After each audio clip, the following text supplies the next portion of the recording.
여러분 안녕하십니까? 오늘 정치권에서는 최상병 특검법 관련 공방이 지속됐습니다.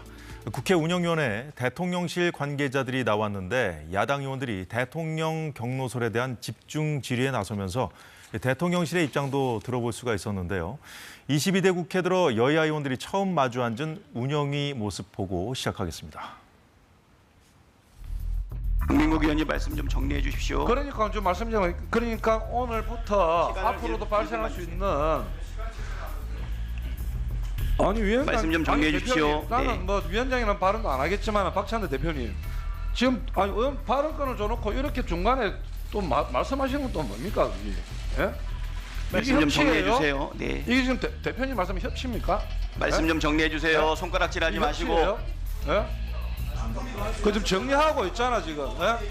그 의원 이야기 하는데 아직 못 배웠군요. 아니 민주당 아버지는 그렇게 가르쳐요. 예? 자, 민주당 강민국 의원 그렇게 마이크 가르쳐요? 꺼주시기 바랍니다. 예, 최근에 원구성을 놓고 여야가 가장 세게 부딪혔던 지점이 운영위원장 누가 가져갈 것이냐, 법사위원장 누가 가져갈 것이냐 이거였잖아요. 근데 지난번 법사위에서도 그렇고 오늘도 그렇고 시작부터 좀 신경전이 벌어진 모양인데, 자 서정우 변호사님 어떻게 보셨습니까 오늘 상황?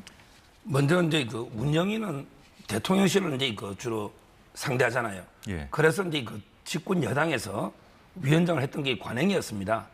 그런데 이번에 민주당이 11개를 먼저 이제 독식할 때 법사위 운영이 다 가져가 버린 거죠. 이게 저는 잘못됐다 보고요. 그리고 이제 그 위원장이 정청래 위원장도 마찬가지고 너무 이제 그 고압적이고 뭔가 이게 서두른다는 개딸 눈치를 보는지, 예를 들어 이제 뭐 법안보면 숙려기관이라든지 또는 이제 간사 간의 협의라든지 이런 게 다 옛날에는 했거든요.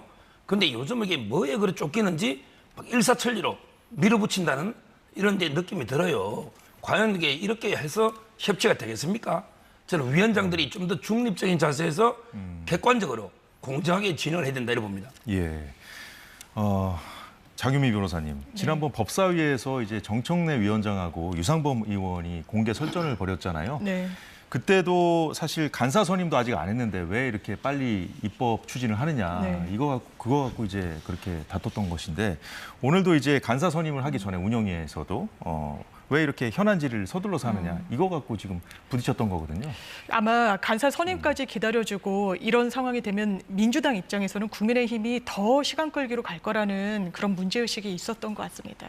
지금 운영위와 관련돼서 관행적으로 여당에서 위원장도 갖고 이런 관행이 있었지만 그 부분을 마지노선으로 하서라도 수용할 수 없었다는 입장이 있었던 건 대통령실과 관련한 여러 현안이 있기 때문입니다. 지금 최상병 특검과 관련해서도요, 이른바 대통령의 경로 그리고 대통령실 관계자들의 유무형적인 압력, 관여 드러나고 있는 상황에서 지금 간사 선임 이런 부분, 그렇다면 국민의힘에서 빨리, 이건 자당에서 간사 선임을 하면 되는 문제이기 때문에 이 매듭을 지면 되는 거 아니겠습니까? 그런데 간사 선임이 되지 않았다, 이게 일정 조율이 되지 않았다, 의안이 뭐 같이 조율되지 않았다, 여러 이유를 대고 있는 건 사실 정말 운영위를 내실 있게 운영하고 진행할 그런 의도, 그런 진정성이 없다라고 민주당 입장에서는 받아들일 수밖에 없기 때문에 오늘도 이런 좀 설전이 있었던 것 같습니다.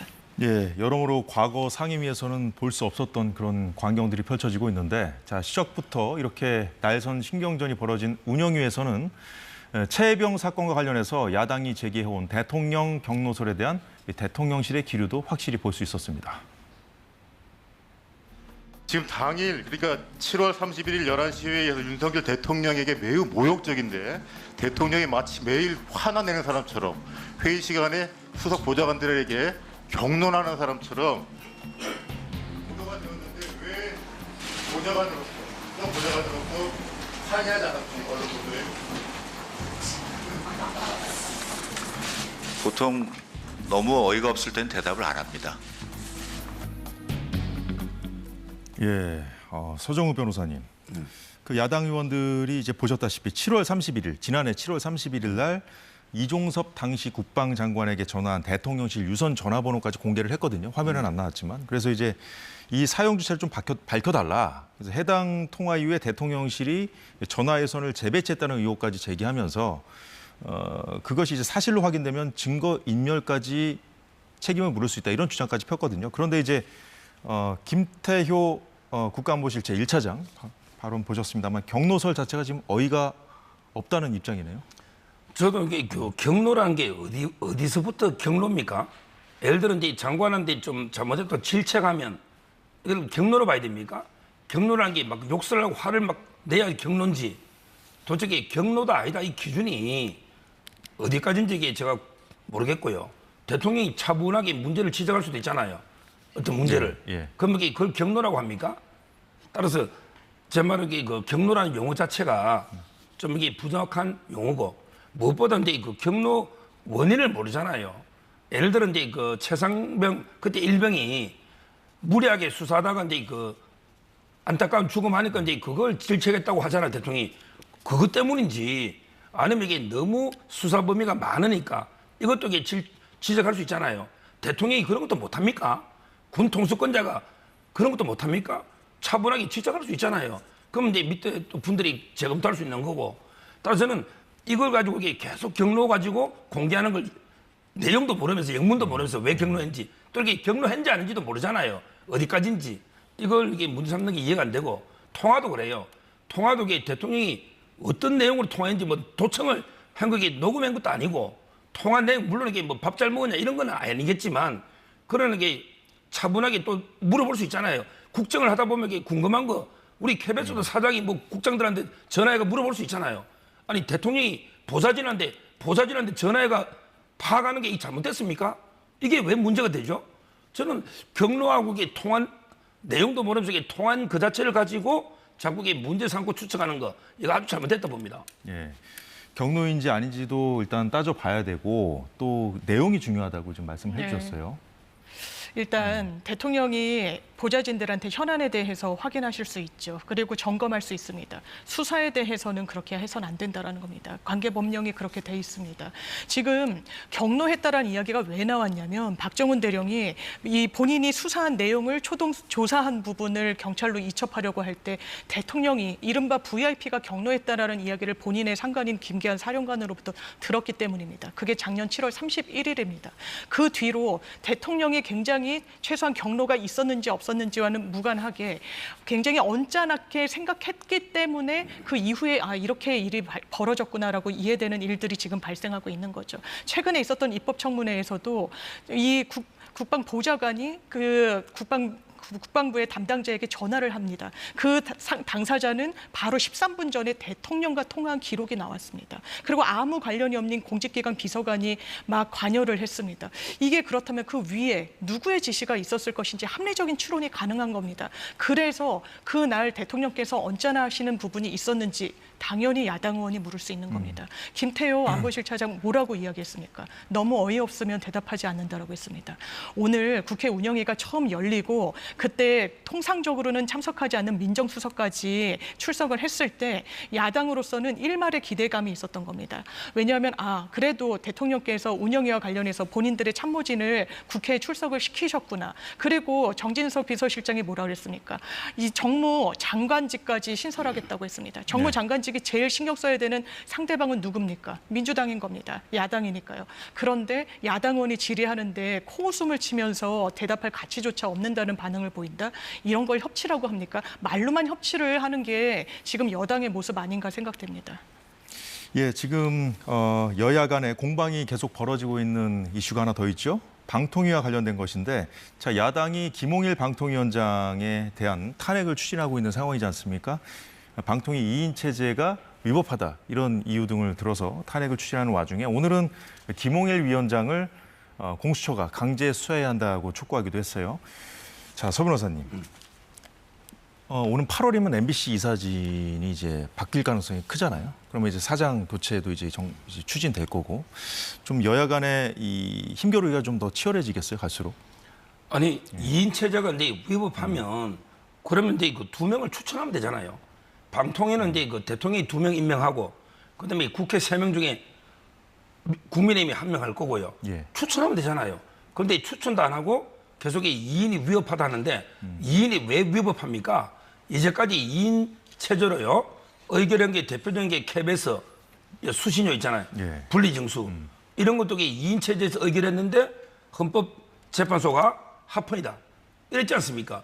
2인 체제가 위협하면 수신료 분리증수 이것도 그 위법 원천 무효죠. 그런데 그게 아니잖아요.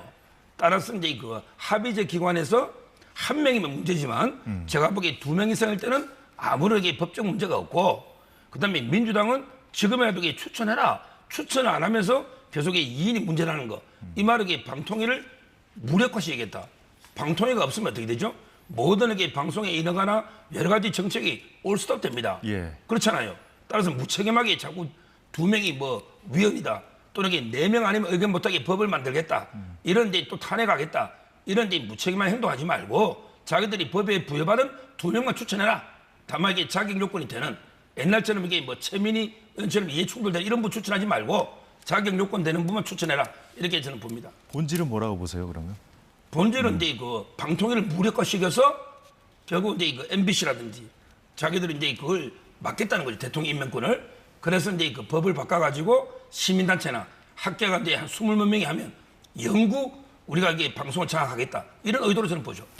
네, 서 변호사님 입장 들어보셨는데, 자, 김홍일 위원장이 탄핵을 피하기 위해서 미리 사퇴할 수 네. 있다 이런 관측도 지금 계속 나오고 있더라고요. 그렇죠. 왜냐하면 전례가 있으니까요. 이동관 전 방통위원장이 탄핵이 이제 본회의에 회부되고 절차가 이어나가자 그냥 사퇴를 했었죠. 그렇다면 어쨌든 법적인 책임과 관련해서는 더 이상 묻기가 어려운 국면이 있기 때문에 민주당으로서는 김홍일 위원장 역시 사퇴하면 안 된다라는 입장 거듭 강조하고 있습니다. 지금 방통위라는 건 법으로 5인 체계 합의기구라고 법이 정해놓고 있습니다. 그런데 지금 과반도 되지 않는 원래대로라면 5명 중 과반의 어떤 찬성으로 모든 안건을 의결하도록 돼 있습니다. 근데 이 2명은 다 여권 추천입니다. 모든 징계 그리고 방송과 관련된 정책들 다 일사천리로 지금 다 통과를 시키고 있죠.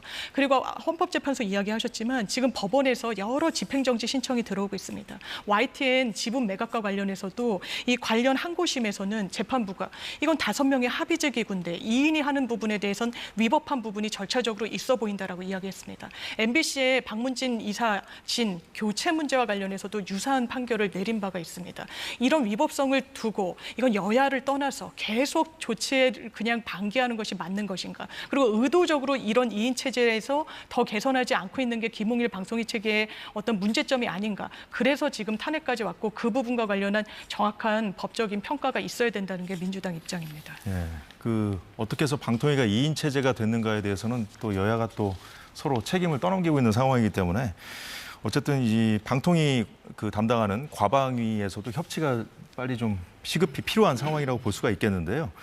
여당은 지난주 금요일 날 야당 의원들이 방통위를 항의 방문했는데 그 과정에서 김현 의원이 청사 직원들에게 갑질을 했다, 사과하라고 반격을 하고 있습니다. 대체 금요일 상황이 어땠는지 잠시 보겠습니다. 방문증 2개 먼저 주시라고. 업무 방해하지 마시고. 저희 업무 방해하지 마세요. 나 지금 여기서 20분째 기다리고 있거든요. 빨리 주시라고. 확인시켜 줬는데 또 확인해야 된다 그러면 안 되죠. 거짓말하지 마시고 증거가 다 있으니까. 네, 서정우 변호사님. 일단 민주당 입장은 사전에 협의된 면담이 있었는데 방통위에서 못 들어오겠다 이런 입장이에요. 제가 이제 앞에 부분 자세한 경위는 나중에 조사해 보면 되겠지만 저기 보면 이제 청사에 관리하는 분들요. 예. 어떻게 보면 이제 사회적으로 보면 이게 상당히 국회의원에 비하면 을 아닙니까 소위. 저는 국회의원들이 이런 이제 분들한테 저렇게 고성을 하고요. 윽박지르듯이 마치 이게 협박하듯이 국회에 업무방해한다는 게 듣는 분은 얼마나 두렵겠습니까? 국회의원이 업무방해한다니까 내가 처벌되나? 이런 식으로. 아마 저분이 옛날에도 아마 대리운전 논란이 있었던 것 같은데요. 예. 과거에도 아마 갑질 논란이 있었을 거예요. 저는 이래서는 안 된다 봐요. 여야 간에 대등한 국회의원끼리 논쟁하고 싸우더라도 우리 사회에 좀 소위 약자들한테는 공손하게 좀 더 그럼 차분하게 설명하면 안 됩니까? 그럼 전화 확인해보고 그게 있었다면 저분이 예. 일부러 이게 맞겠습니까? 저분이 막을 힘이나 있습니까? 그러면 더 웃는 얼굴로 공손하게 이런 약속이 있는데 혹시 이게 착오하신 거 아닙니까? 하면 이게 전화해서 한번 확인 좀 해보세요. 이러면 이게 저분이 해준단 말이에요. 저도 검찰청이나 법원 들어갈 때 다 그런 절차를 밟고 들어갑니다. 저렇게 막 위협적으로 업무방해한다고 협박하듯이 이렇게 하지는 않습니다. 저분이 착각할 수도 있잖아요. 고의로 막는 게 아니란 말이에요. 예. 위에서 시킨 대로 하는 분 아닙니까? 이런 거 이게 정말 국회의원이 진짜 국민의 선거할 때만 국민의 종이래. 그러면 저 방어원이 주인이고 김현 의원이 종이잖아요. 선거할 때는 국민의 종이라 했잖아요. 근데 왜 저렇게 갑질합니까? 정말 반성해야 됩니다. 사전에 협의된 면담이 있었는지는 네. 좀 확인이 필요해 보이고요. 일단 전날 여당 의원들도 방통위에 갔었거든요. 맞습니다. 근데 여당 의원들도 들어가지는 않은 걸로 제가 알고 있는데. 왜냐하면 지금 저도 서정 변호사님이 짚어주신 대로 일단 그 기계적인 업무를 처리하는 분한테 뭐 뭔가 언성을 높이는 듯하게 보였던 부분은 좀 아쉬운 부분이 있는데요. 다만 김현 의원의 이야기를 들으면 저희도 과천정보종합청사를 들어가게 되면 워낙에 많은 민원인들이 들어가기도 하고 뭐 회의가 있기도 해서 관련 부처 공무원이 내려와서 출입증을 끊고 안내를 받아 올라가는 형식을 취합니다. 김현 의원이 당시에 그런 수순을 밟고 있었다라는 거죠. 다른 의원분들도 같이 대동을 한 자리였기 때문에 방통위의 조사국장이 내려와서 출입증 이런 실무적인 업무를 하고 올라가기 거의 직전에 방통위 관계자가 없어졌다는 겁니다. 사라졌다는 거예요. 더 이상 올라갈 수 없는, 그러니까 출입증 교환도 정확하게 마치지 않은 상황에서 그렇다면 이건 올라오지 말란 소리냐, 어떻게 된 경위인지를 아마 확인하는 과정에서 이런 일이 발생한 것 같은데, 방통위도 현재 의원들이 뭔가 현안과 관련해서 방통위를 방문을 했다면 어쨌든 그것과 관련해서 또 여당 의원분들도 계셨다는 거 아닙니까? 그렇다면 이렇게 갑자기 사라지거나 해서 뭔가 이 면담을 불성사시키는 그런 일은 최소한 없었어야 된다는 생각도 듭니다. 네, 여야가 충돌하는 그 현안에 대한 얘기는 여기까지 들어보도록 하고요. 국민의힘 상황 좀 보겠습니다. 지금 당권 레이스가 이제 주말도 없이 뜨겁게 달아오르고 있는데요. 한동훈 후보에 대한 다른 후보들의 협공, 여기에 대해서 한동훈 후보 측이 공안증이라고 하자 나경원 후보가 우환증이라고 맞받아쳤고요. 원희룡 후보는 배신하지 않을 대상은 국민뿐이라는 한동훈 후보의 반박에 뒤집어 말하면 이건 국민뿐이라는 말, 이거는 대통령 당에 대한 배신은 별거 아니란 말로 들린다. 이렇게 또 재반박했습니다. 윤상현 후보는 한동훈 해병대원 특검법 발의 발언, 한마디로 민주당 당대표가 할 소리라고 재차 공세를 폈고요. 자, 서정우 변호사님. 일단 뭐 정책에 대한 비전 제시 이런 것들이 조금 좀 뭐랄까요, 좀 언론들에 좀 많이 노출되고 그래야 되는데 모두가 좀 배신자 프레임에 좀 갇혀 있는 듯한 느낌이거든요. 제가 보기에 뭐 양비론일 수 있지만 제가 보기에 일단 한 위원장은요, 자꾸 저렇게 대통령실을 자극하는 발언은 좀 자제하는 게 좋아요. 말은 틀린 말이 아니에요. 정치는 이제 국민만 배신 안 하면 되죠. 그렇지만 이제 그 인간적인 정리도 있거든요. 옛날에 유승민 의원 있잖아요. 이분이 박근혜 대통령한테 정세 없는 복진에게 허구다 이랬거든요. 근데 그걸 일부에서는 상당히 배신자로 보는 분이 많아요. 그때 유승민 의원이 뭐 국민을 배신한 게 뭐 있습니까? 근데 박근혜 대통령에 대한 인간적인 배신 있잖아요. 이걸 배신으로 보는 분이 있어요. 따라서 이게 대통령이 들으면 내가 이제 평생 검사 같이 가고 그다음에 그 법무부 장관이 시켜줘서 오늘날까지 왔는데 대통령은 배신해도 되고 국민만 배신 안 하면 된다. 이거 상당히 그 섭섭한 발언이죠. 따라서 한 위원장도 이게 너무 옳은 말이라 하더라도 이게 자극적인, 이게 원팀에 도움이 안 되거든요. 이런 걸 좀 자제하고, 그다음에 나머지 세 분도 자꾸 이게 윤 대통령하고 한 위원장 사이를 갈려가지고 이게 틈을 벌여가지고 이게 내가 이득을 얻어보겠다 이런 것보다는 좀 이게 깨끗하게 정책적인 대결로 승부를 보는, 이게 필요한데 계속 윤 대통령과 한 위원장을 이간질시키는 이런 전략으로 세 명이 다 가고 있단 말이에요. 이래서는 이게 세 분도 국민적 공감을 받기는 어렵습니다. 좀 이게 멋있는 정책 경쟁을 해야 됩니다. 예, 멋있는 정책 경쟁을 아마 기대했던 분들이 많을 거예요. 근데 전당대회가 점점 좀 이런 식으로 달아오르고 있는데 어떻게 보세요? 그러니까 배신자라는 말이 요새 통용되는 말이 아닌 건 맞고 한동훈 전 위원장도 그 부분을 거론하던데 계속 배신자라는 이야기가 나오는 건 당원들한테 최소한 소구력이 있는 프레임이라고 봐야 될 겁니다. 왜냐하면 저는 한동훈 전 위원장이 지금 대권 주자로서 나왔다면 이 프레임이 맞을 겁니다. 윤석열 대통령의 지지율이 낮고 뭔가 인기가 없고 국민들 지지를 많이 얻지 못하고 미래 권력으로서 구권력과는 거리감을 둬야 되는 게 전략적으로 맞는 선택이겠죠. 그런데 지금 그 선택이 맞는지 당원들의 우려가 있을 거라는 생각이 듭니다. 왜냐하면 대통령은 어쨌든 현재 권력이에요. 임기가 3년 가까이 남았습니다. 예. 대표잖아요. 당대표, 집권 여당의 대표입니다. 그러면 대통령과 거리두기 가능합니까? 아닙니다. 지원해주고 어쨌든 대통령을 보조해주는 그런 역할이 분명히 있는 거예요. 근데 최소한 그래 보이지 않는다는 거죠. 당원들이 볼 때 그렇게 보이지 않는다는 겁니다. 그렇다면 나머지 3명의 주자들이 어떤 그 공격 포인트를 가져갈 수밖에 없겠습니까? 당연히 배신자다. 대통령을 제대로 지원할 수 없는 후보자. 왜냐하면 이건 당원들에게 불안감으로 다가올 수밖에 없을 것인 부분이 분명히 있고 그렇기 때문에 TK, PK, 각 맹주라고 호칭되는 분들한테 외면을 받는 거 아니겠습니까? 그 부분을 제대로 새긴다면 지금 전략상 이 스탠스가 맞는지에 대한 고민은 좀 있어야 될 것 같습니다. 발언 중에 예. TK, PK는 아니에요. TK 중에 네. 홍준표, 이철우, 그다음에 PK는 박영준 뭐 시장이나 이쪽은 아닙니다.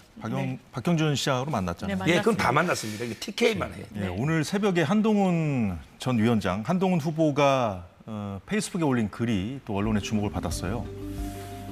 일부 후보들이 공포 마케팅을 하고 있다고 그랬습니다. 이제 대통령 탈당이라든가 이제 탄핵까지 좀 거론을 하고 있는 상황이기 때문에 이런 식의 자신에 대한 공격은 지지자들을 쫓아내는 뺄셈과 자해의 정치라고 했거든요.